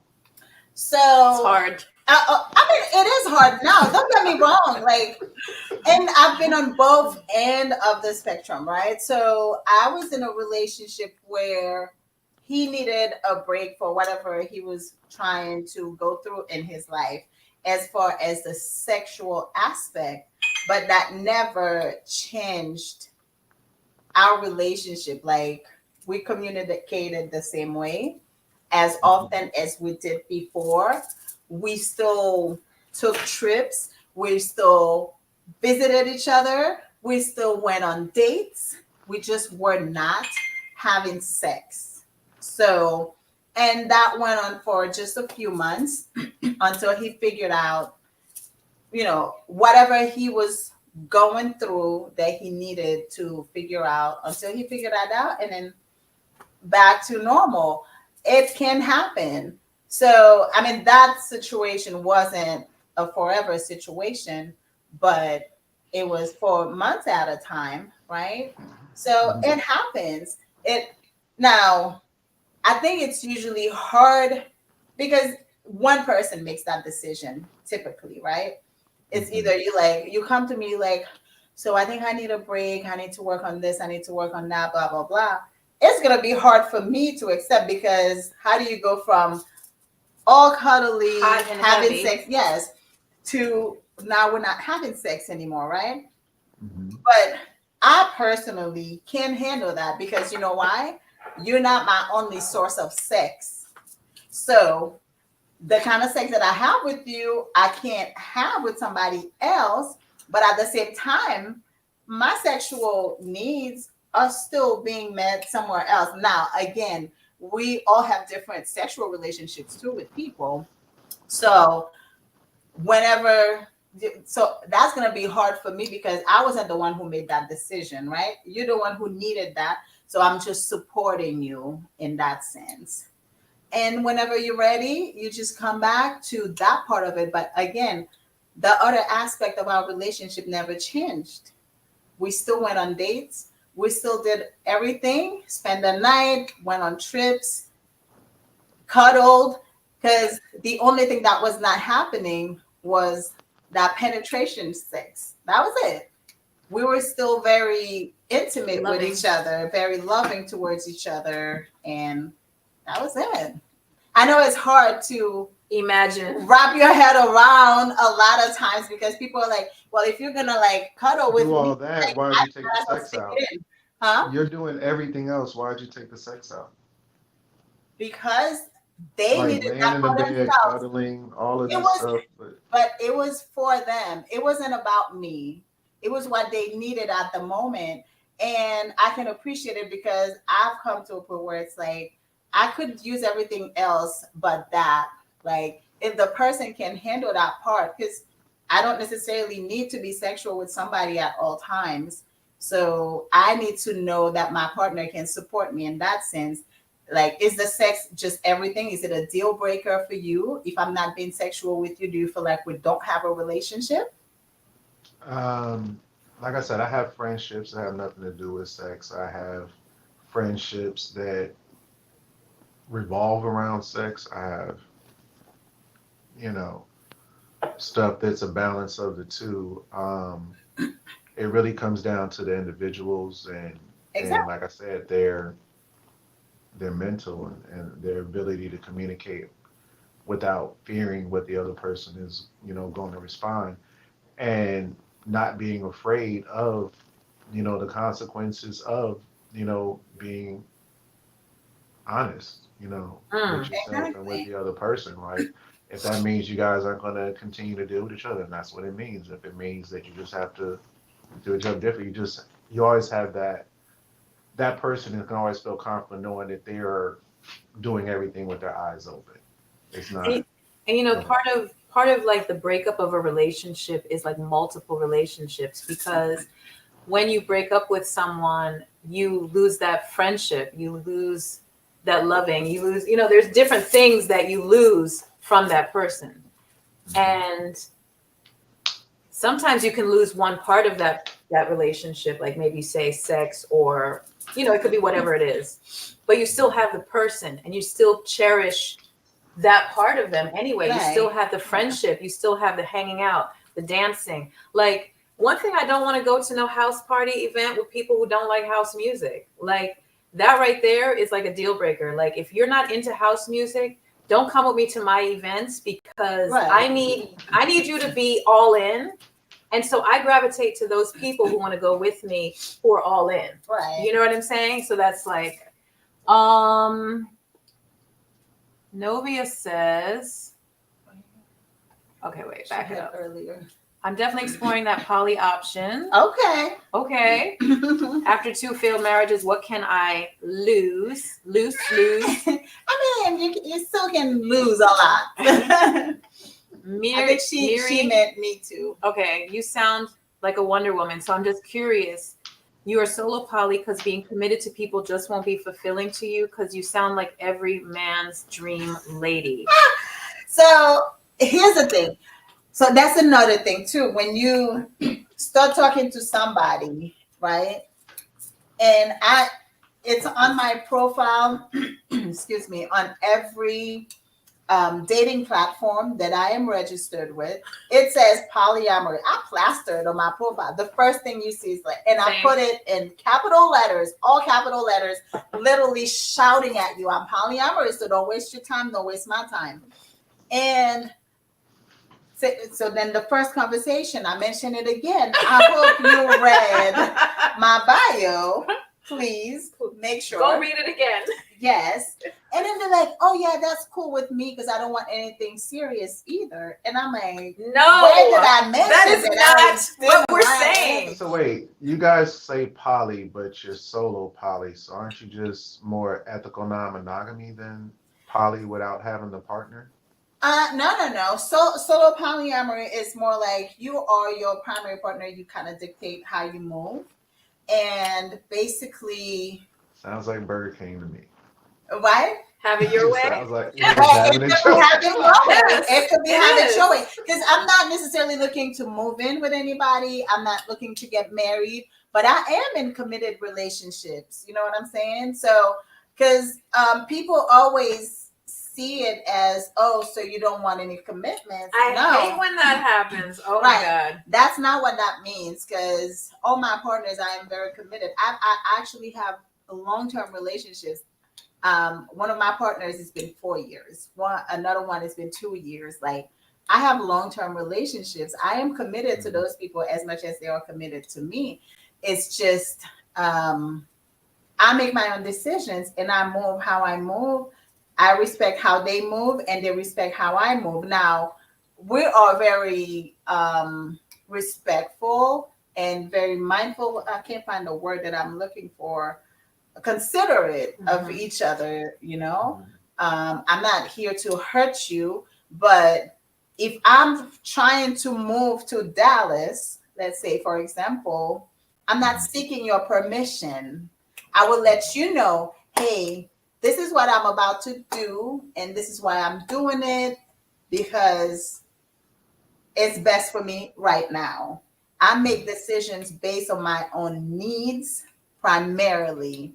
I will consider a partner's feelings and whatever else, but at the end of the day, the main decision is about me. Like, if you tell me, oh, I can't live without you, you can't move to Dallas, I'm still going to move to Dallas because that's where I'm going to find a higher paying job or whatever it is that I'm seeking at the moment. Because a lot of times we get held back because of partners in our lives and what we could do, what we could become because of relationships and things like that. I know many people, I've been in that space before too.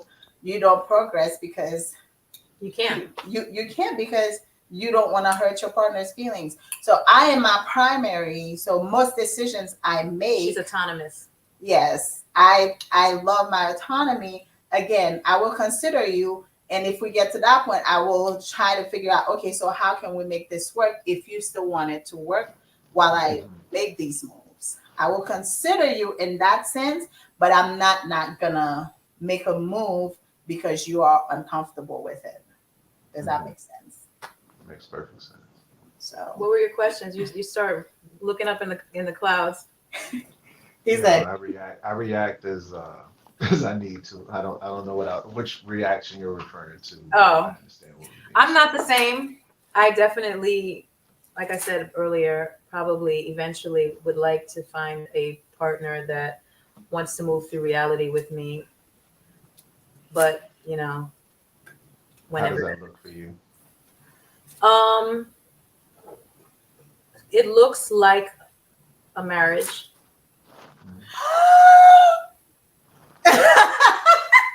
like,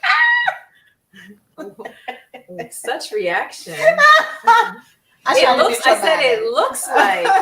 I tried to be dramatic. Oh yeah, it looks like. It doesn't have to be a marriage. I don't need it on paper. You know what I mean? But That part. but I still want to be free. So that's the special case scenario. Yeah. So where is the compromising coming from? Because say you're telling me you going to Dallas to see boo number 3 and boo number 2, or 3 wants you to attend a family or holiday function. How do you prioritize that? So priority is whoever got on the calendar first. That's it. That's how it works. That's how it works for me too. If Johnny came to me first and said, me too, I have this family event that I need you to attend with me. I would love for you to attend with me on January 1st. Okay, that's fine. Jamar, are you okay? I look at my calendar. Because there's too many, that question is too ambiguous because there's too many other factors that go in. Because if Johnny and Joey ain't showing up the same way, they should not have the same. But that's what I'm saying. That's true. Preservedness, you know what I'm saying? So it really makes a difference how people are showing up in your life. That is true. What priority is given, and also maybe time should have a factor in that because maybe they showed up to more of your family events and this is the first time they asked you to do one. It doesn't matter if it was last minute and you already got something going on with over here.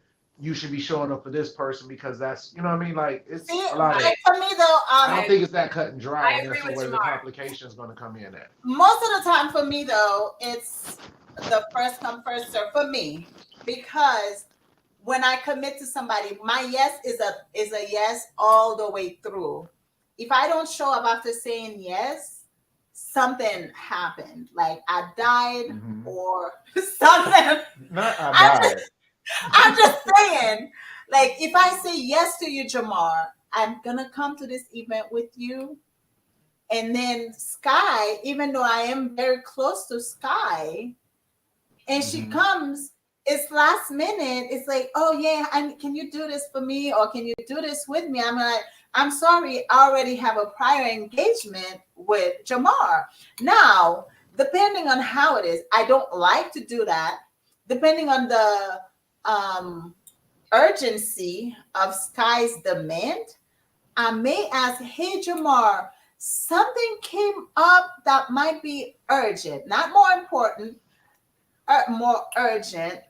Would you mind if I did that instead? But typically, I don't even like doing that because the person feels kind of like, oh, so you're just throwing me away for something more important. We can't help but to feel that because that's just the feeling that it's going to be. So to me, usually it's first come, first serve. If you ask me first to do this for you, to show up for you, and I said yes, I will show up for you. And Sky came, hey, I need you to show up for me. And I'm going to be like, I'm sorry, I have a prior engagement. That's it. Yeah. For me, if it's basic dating, if it's basic dating, like basic dating 101, then it's whoever calls first. But when you start have established relationships, then it looks different. Yeah. It's never going to be that cut and dry.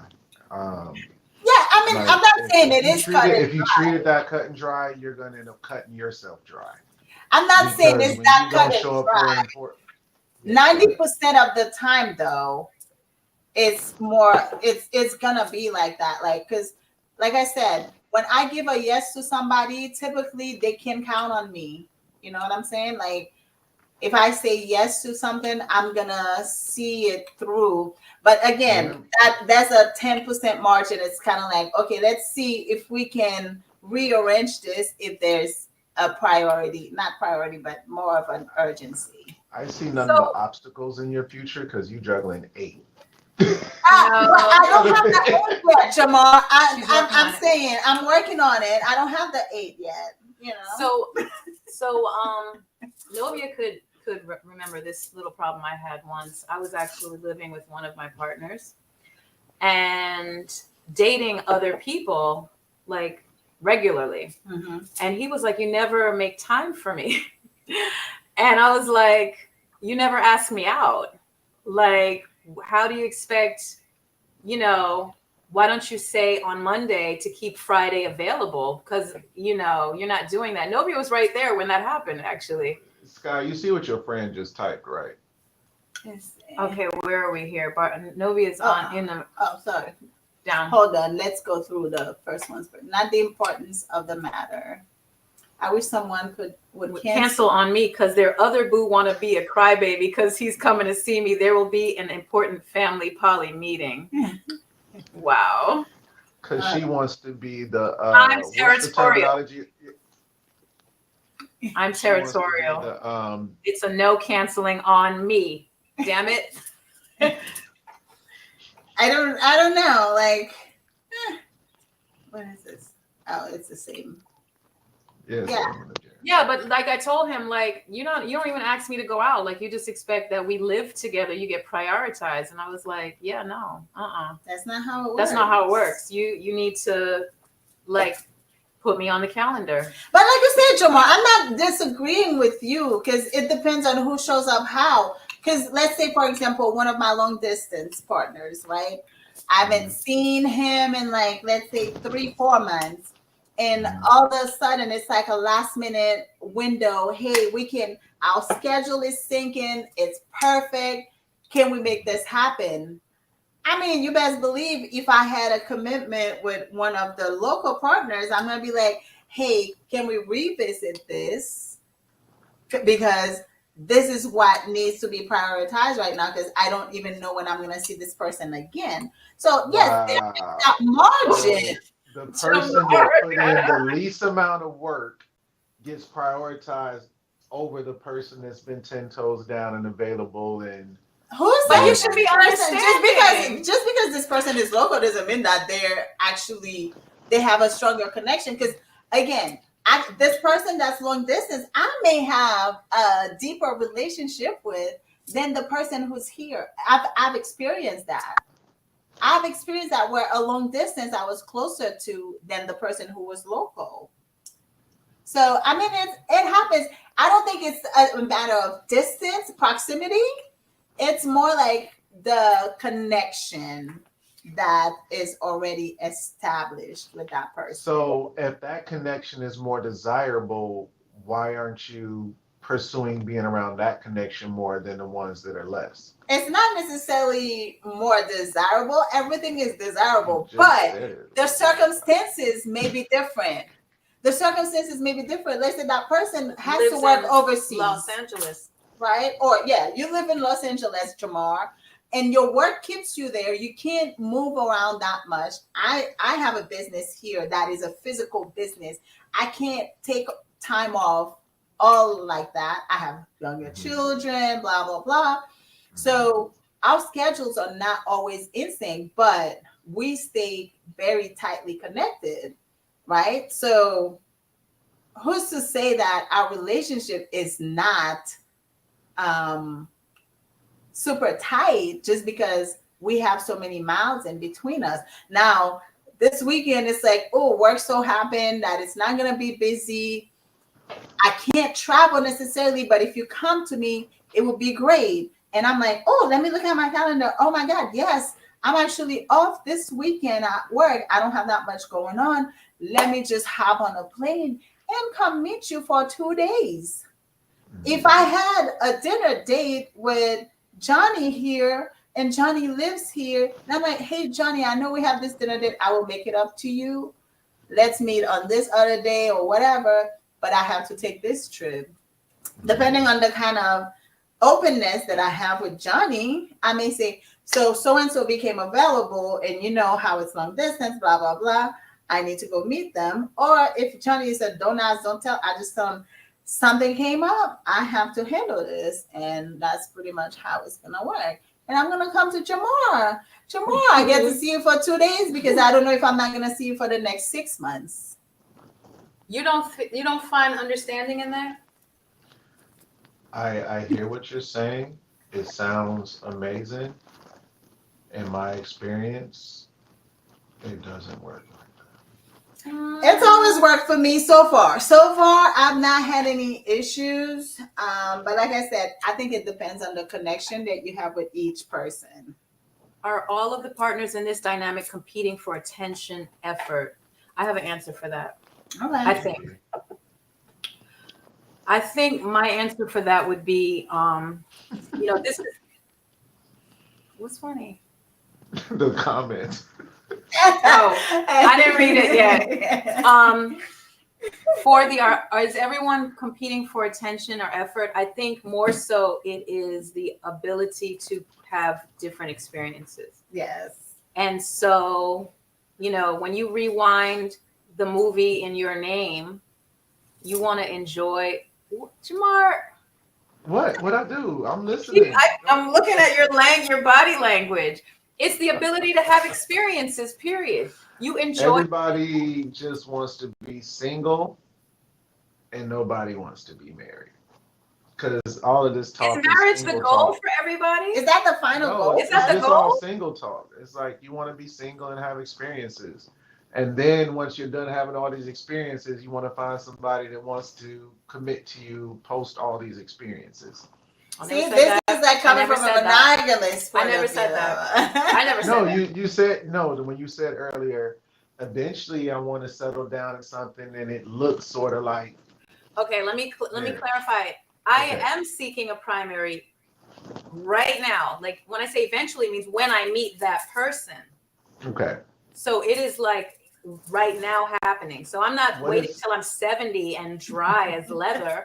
What is every person that gets access to you in that journey and toward that process in the meantime? What do you consider that? Say the first part. What do you consider every person that you are connecting with while you're on that journey to find that one? a plethora of things, from a friend, lover, friend, etc., partner. Yeah. And do you not think that in some way or shape inhibits you from finding that one because you're taking time and spending it on something that's not quite meeting the exact needs you want, but it's an experience? No, because I would rather that person to manifest organically and the relationship to develop organically. I don't necessarily need to meet someone and be like, let me see. Nope. Sure. I'm not doing a checklist on everyone I meet. If I meet someone, we get along, we're cool, we establish what we're established, then it's all good. It could develop into what I'm looking for. It might not. But I'm not going to, I can tell on a 5-minute phone call whether or not I want to engage with a person or not. Period. Whether it's worth my time. Well, how long are you interacting with a person before you decide if they fit the criteria that you just stated, though? The primary partnership, or I can almost know almost immediately.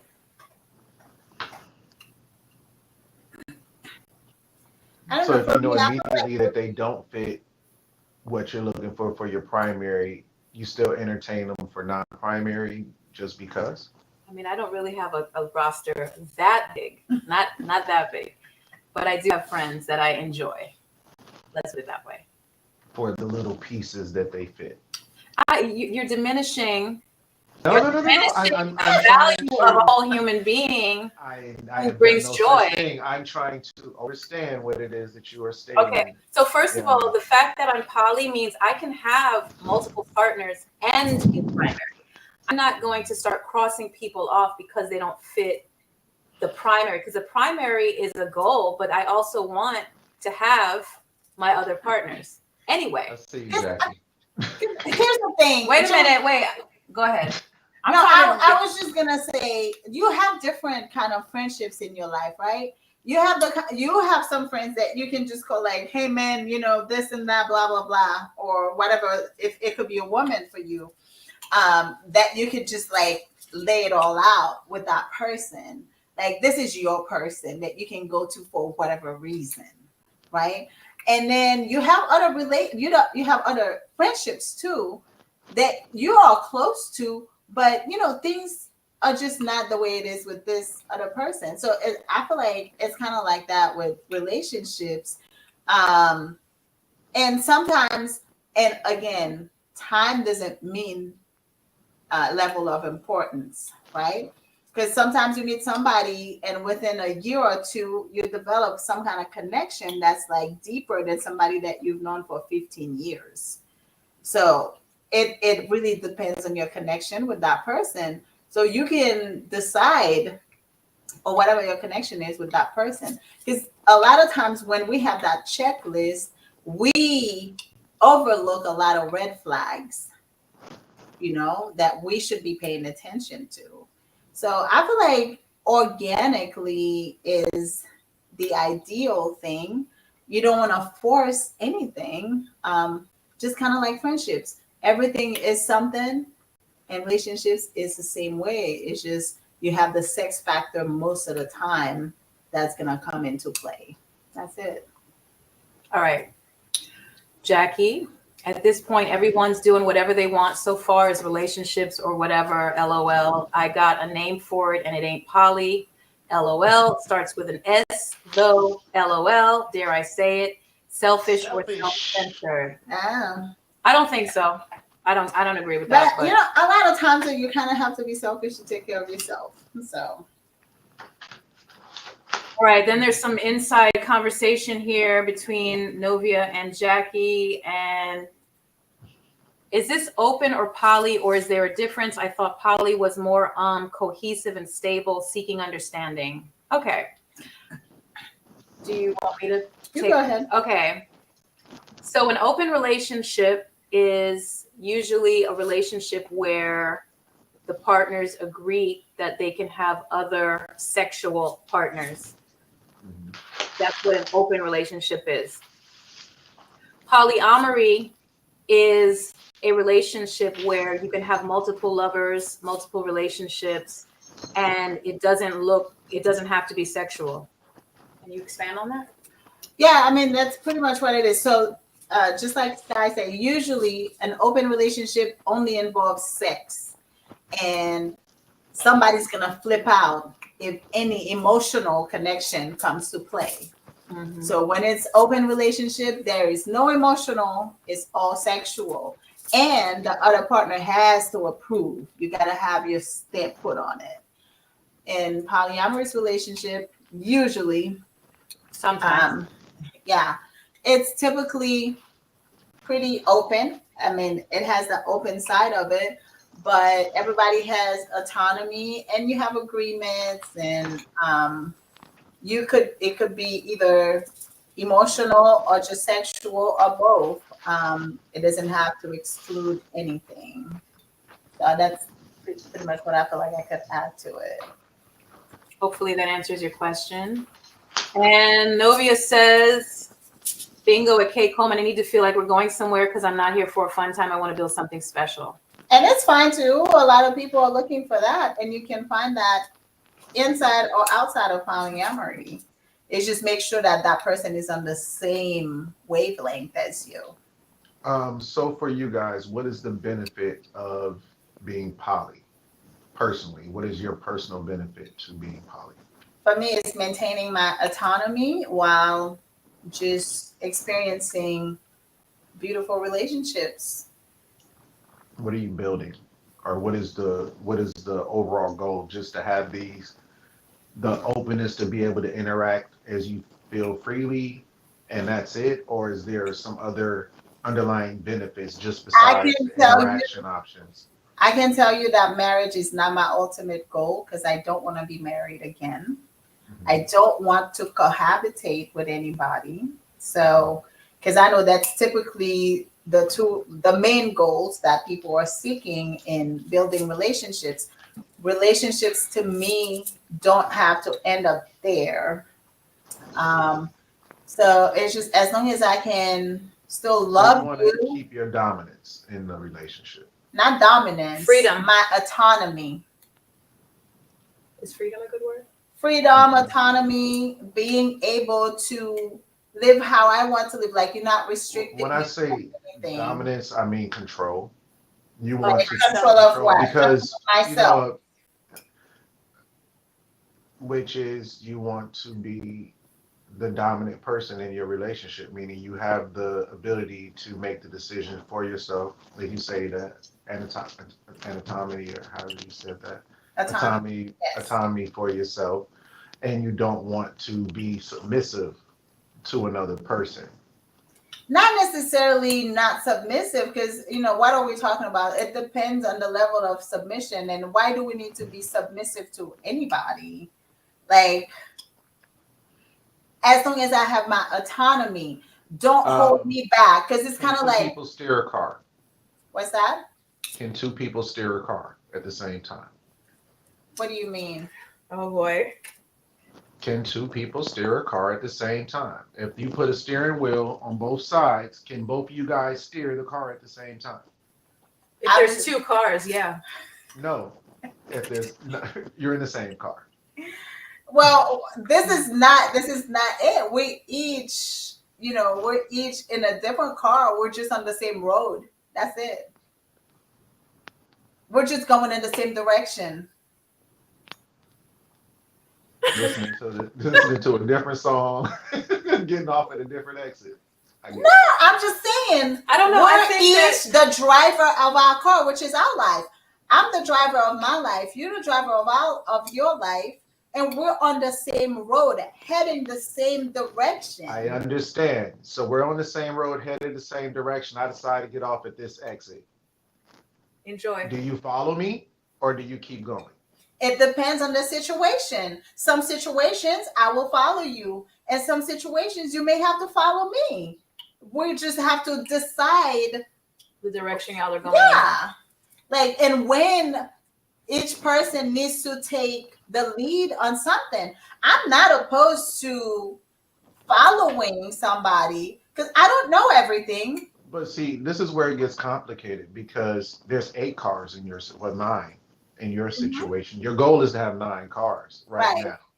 So if all 9 of those cars don't follow one person, or even if y'all want to take turns leapfrogging and one person runs out of gas at a certain time, if everybody don't stop, then that person's going to get left behind. Well, You know what I'm saying? So at some point somebody there has needs to to be some stop. type of And that's why agreement you or have the communication. Hey, guys, I'm out of gas. But before we get on the road, guess what we do? We make sure that everybody has a full tank before we get on the road. And But who's if you responsible for do making sure what those tanks are full and that everybody has a full tank? If everybody any don't fill the one tank of Everybody us, who's themselves. driving is responsible for their own vehicle. right? But any one of us But too you just is said gonna something make different. sure. Any one of us is gonna make sure. Hey, are you good? Is your tank full? Yes, I'm good. Okay, is your tank full? Okay, let's get going. Now, also, you have that Now, call, that phone that's like, hey, I am available if you need me. If I need to make a U-turn, I will make that U-turn for you. Okay, because obviously, if we did all the right thing, if we all filled up our are all gas, those cars headed to the same destination? same destination. How do we know they're headed all to the same destination? Because we had that conversation.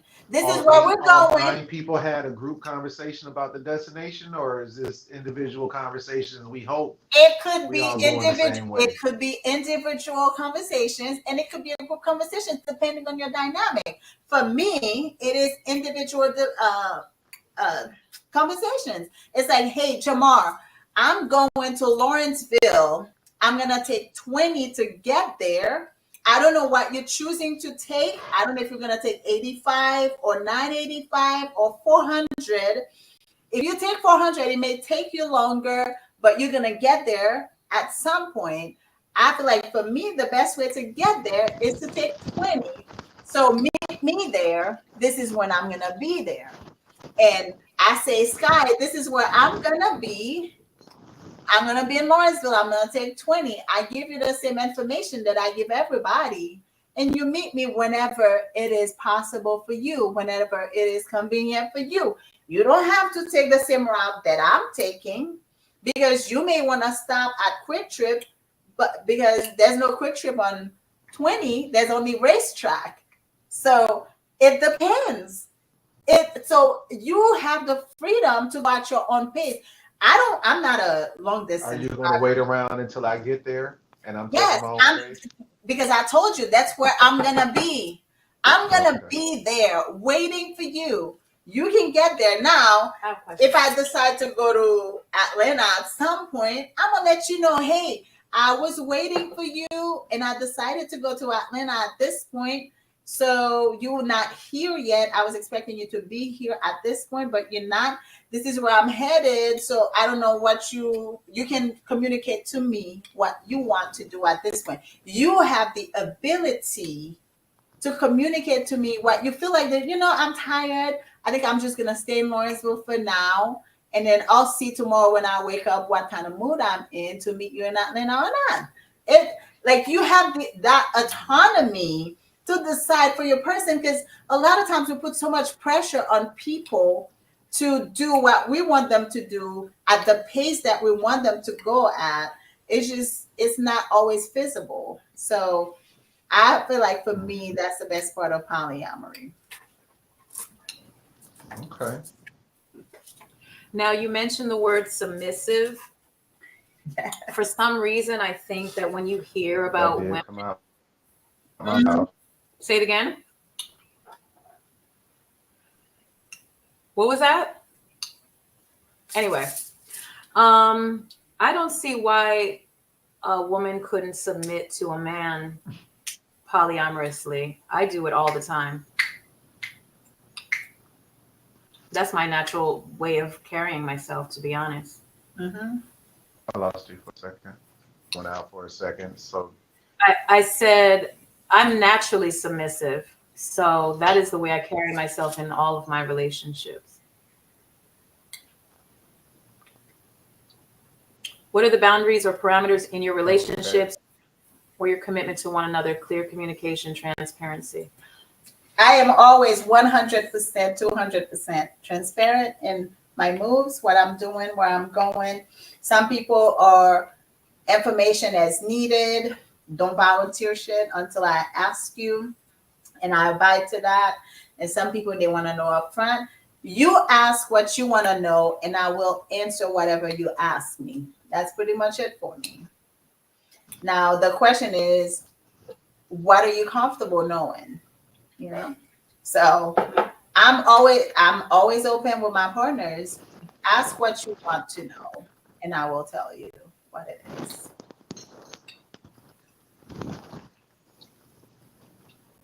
What about you, Jamar? What are your boundaries or parameters in your What's the relationship? question? What are the boundaries or I think I parameters? already stated it in my relationships. Yeah, boundaries. It's as I stated before.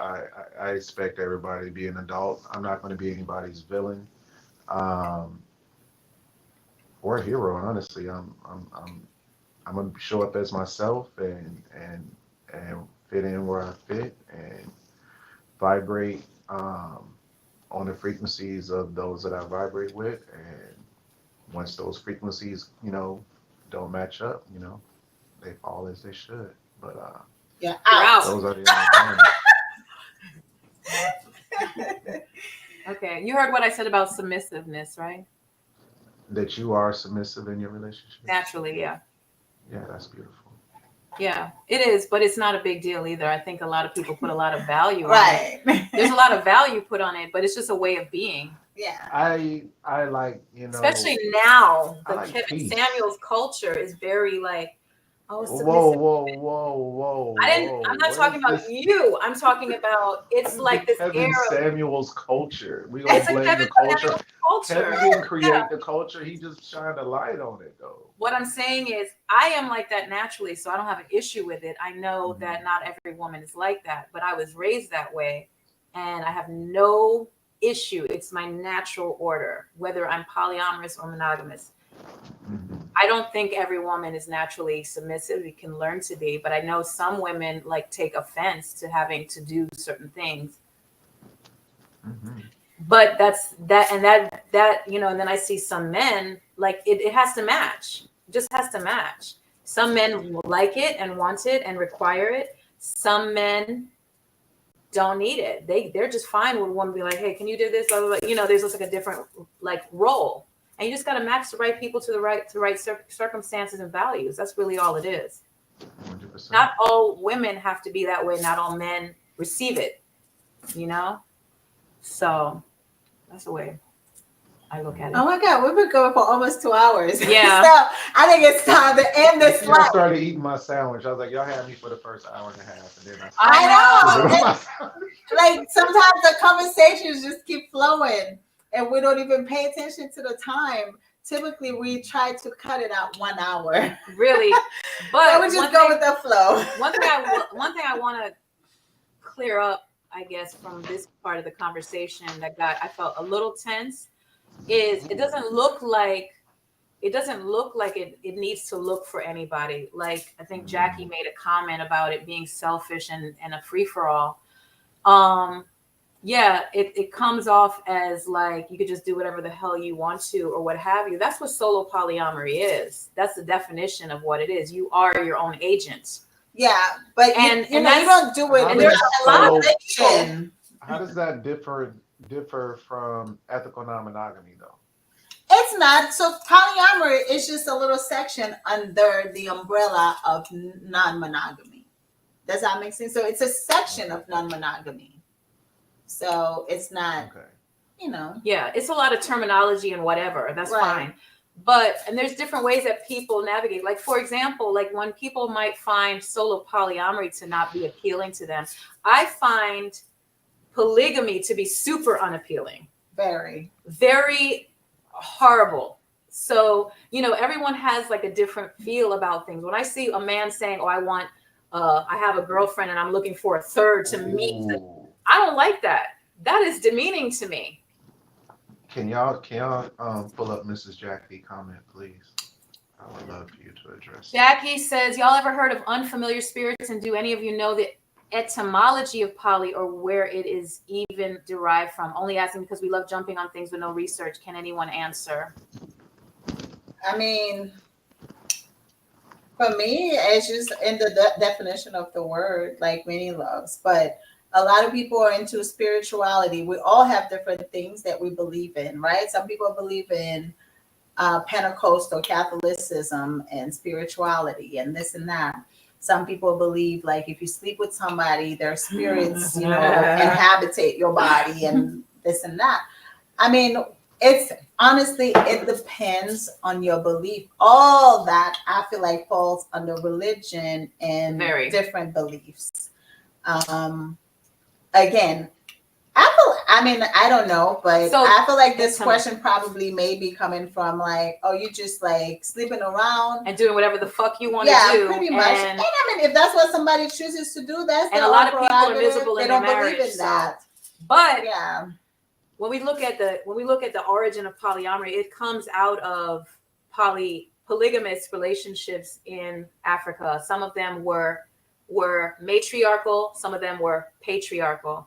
And that's kind of like they're in India, they're in all of the third world countries of the world had some sort of multiple love type relationships going on. This way of doing it, the polyamorous modern, is way modern because we're out of the thought process of a patriarchal, matriarchal society when we are very much an individual in how we carry it. That's how I see it. There's no actual that I have seen, there's no actual history except when you look at our sexuality as humans and the fact that we are actually more promiscuous than we claim to be by nature.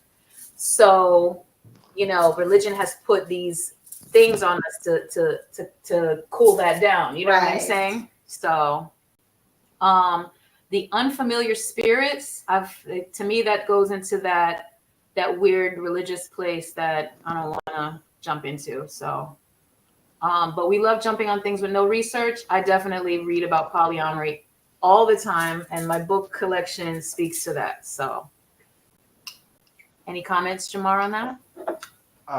The books that you are reading refer to the origins of it, or just the perspective of what they're turning into? Because when you get to the origins of it, didn't have all these subcategories. Like when there's only one book that it had, you know what I'm saying, a specific purpose. Yeah. There's only one book that I'm familiar with that talks about the origins of multiple sexual partners, which is Sex at Dawn. And it goes into the early humans and how, we weren't really put in familial groups. We were very much, communal. Yeah, and doing everyone and however, I don't know exactly the exact format of how it was done, but that's the only book that I'm familiar with. And of course it was written and researched by a white man. So it is what it is. Any book recommendations? So we got Ethical Slut. We have More Than One. We have Polysecure. More Than Two. Jackie asked the question. Jackie should give us some book recommendations or some sources for the information of what she's referring to. Yeah, Jackie, you are very much invested in this conversation. We really appreciate you. But type in your recommendations. What is your position on polyamory? Since this is an interesting topic for you, would love to hear. Before we go, because we're at the 2-hour mark. So I know. I've read so many books. I have so many in my Love in Abundance is another one I really liked, and it talks a good bit about time management, which is the polyamorous next door. Then all of Kenya K. Stevens' books and her husband. I have Up-Level Communication. I got that one recently. This one that Polysecure. Polysecure is not for everybody. It's a very psychological book. So you need patience to go through it. And it's not just like the plain reading. You need to sit on it for a minute and think about it. The Jealousy Workbook? Is it the Jealousy Handbook or Workbook? Yeah. It's a book that you actually can write notes in so that you and your partners, whoever, yourself, work out the way you feel about jealousy. Because that's a lot of that having multiple partners thing. Let me ask you a question, Sky. If you had a female friend that was interested in getting into the lifestyle, but she said, like what I say, 85% of the women say to me, they don't want to share. What would you tell her? What would I tell He her? asked She you. doesn't. I don't know why she would want to get in the lifestyle. She doesn't want to share. So Like, first of all, I don't understand. Like, if you have a problem with being with your partner, being with multiple people, yeah. then this is not this. You got to work on you for a while, because if that bothers you, then you're not interested. It's You're really not not for you. interested. And again, people think that everybody should be doing that. But it's not for everybody, right? Just like, we have different religions, we have different groups of people. Polyamory is not for everybody. Some people are truly 100% monogamous. Now, sharing, when we use that word, let's say I choose to share myself with all my partners. They're not sharing with anybody. This is my decision to share myself with you guys. I choose who I share myself with.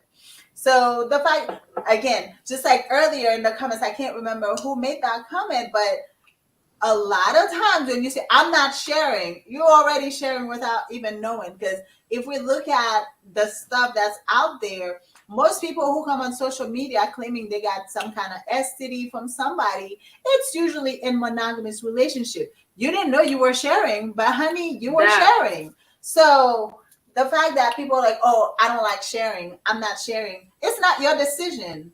It's that other person's decision. It's my decision to share myself with whomever I choose to.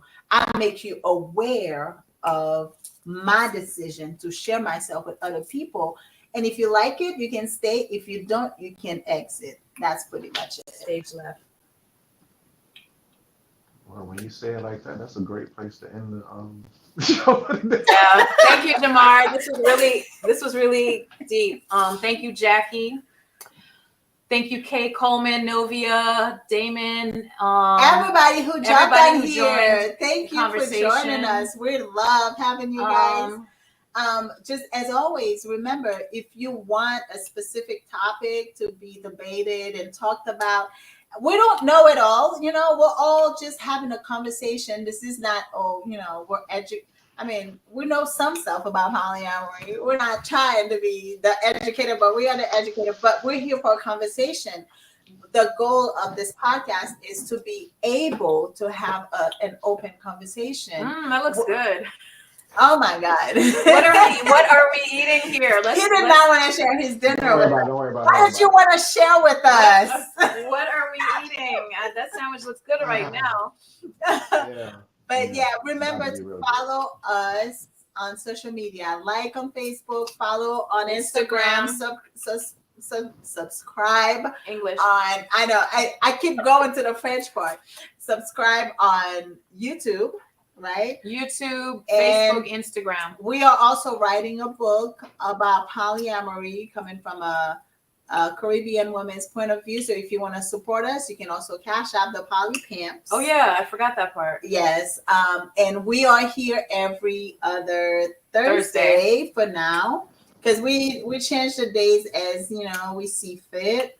So if you have something you want to talk about, shoot us an email, a message on Instagram, DM. or drop in the DMs. Yeah, the DMs.